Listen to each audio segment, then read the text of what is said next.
Yan guys, ituturo ko sa inyo kung paano maghulog sa SSS. Ganito lang yung first step nyo gagawin guys. Kukuha lang kayo ng form. Bali dalawang kukunin yung form na ganito guys. Yan.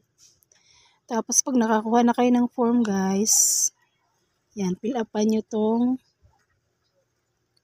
yan, ERIDSSS number. Yan. Isulat nyo yung ano ninyo, yung SS number ninyo. Diyan sa may nakalagay na ERIDSS number.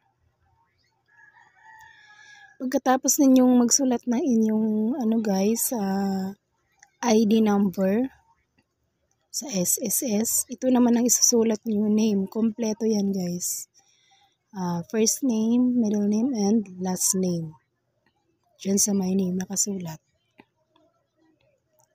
Yan guys, pagtapos naman ninyo sa sulat yung pangalan ninyo, yung apelyido, dito naman tayo sa SS number uli yan. Isusulat lang ninyo yung SS number nyo uli dito sa may SS number.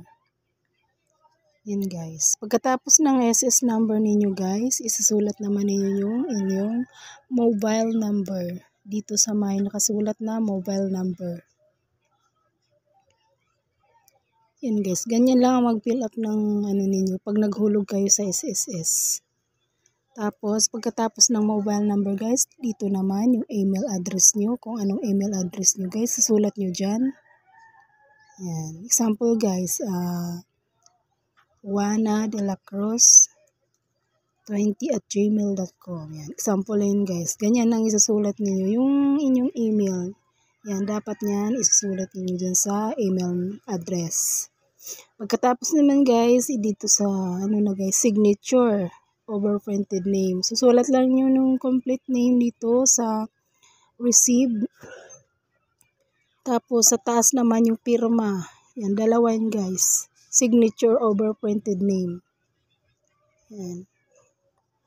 Dito naman isusulat nyo yung petsa kung kailan maghuhulog kayo sa SSS. Kailan kompleto yan guys.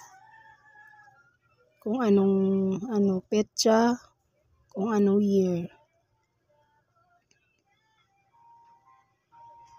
Yan guys, ganun lang kasimple ang fill up. Then sa likod naman guys, meron kayong makikita na year. Kung ano daw kayong year naghuhulog. Halimbawa, 2025 isusulat nyo. Kung anong month din kayo maghuhulog, itapat nyo dun sa month na kung saan maghuhulog kayo. Yan, year. Dito naman yung contribution ninyo kung magkano yung ihuhulog ninyo sa SSS. Yan. At dito naman yung total. Yan. Yan guys, ganun lang kasimple guys. Sana may makukuha kayong tips sa aking mga tutorial ngayong araw. Yan. Thank you for watching.